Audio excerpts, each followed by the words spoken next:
Hello everyone, কেমন আছেন আপনারা সকলে? আজ চলে এসেছি একটা ভাইয়ের পৈতে বাড়ি।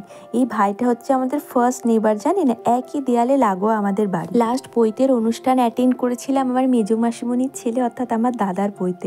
বহুদিন পর, বহু বছর পর একটা পৈতে দেখতে পেয়ে খুব ভালো লাগলো।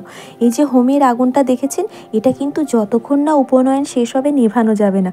পৈতের নিয়ম জানেন, একটা বিয়ের নিয়মের সমান। পৈতে পড়েই দিল ওর কাকা। পৈতে পড়ার পরে ব্রহ্মচারীকে ভিক্ষে দিতে হয়।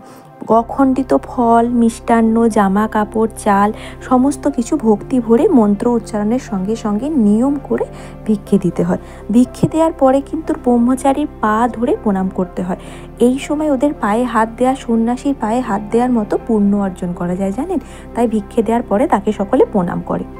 আপনারা জানেন, একটা পৈতেতে এত নিয়ম থাকে যে এটা একটা ছোটোখাটো বিয়ে বললেও ভুল হবে না। সকালবেলা বিয়ের মতোই পুকুরে গিয়ে জল সাজা, তারপর ধান কোটা, হলুদ কোটা, এছাড়াও তো রয়েছে 3 গ্রন্থি পৈতে পড়ানো, দধিমঙ্গল, আইবুড়ো ভাত। আমার কি মনে হয় জানেন, মা দুর্গা পুজোর থেকে জগদ্ধাত্রী পুজোর নিয়ম বেশি কঠিন, আর বিয়ের থেকে যেন পৈতের নিয়ম বেশি কঠিন, জানেন। বাবা মাকে ঠিক পূর্ব দিকে মুখ করে বসে থাকতে হয়, নাপিতকে হোমের যজ্ঞের দক্ষিণ দিকে দাঁড়িয়ে থাকতে হয়, তারপর আবার মাথা মুন্ডন করা, কান নাক ফোড়ানো, অনেক প্রবলেম, বলুন, অনেক নিয়মাবলী। আবার কান নাক সোনা বা রূপোর শলাকা করেই ফোড়ার নিয়ম। অনেকে আবার এমনি ছুঁচে করে ফোড়ার পর সোনা রূপো ঠিকিয়ে দিলে সেটা হয়, জানেন তো।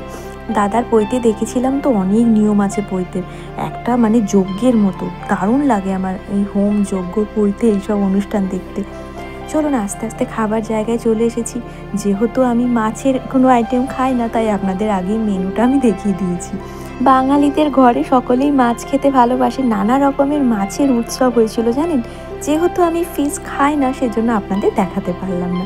তবে পেট ভরে মিষ্টি খেয়েছি, আমি মিষ্টি খেতে ভীষণ ভালোবাসি, জানেন। চলুন সকলে ভালো থাকবেন, আজ তাহলে এই পর্যন্তই।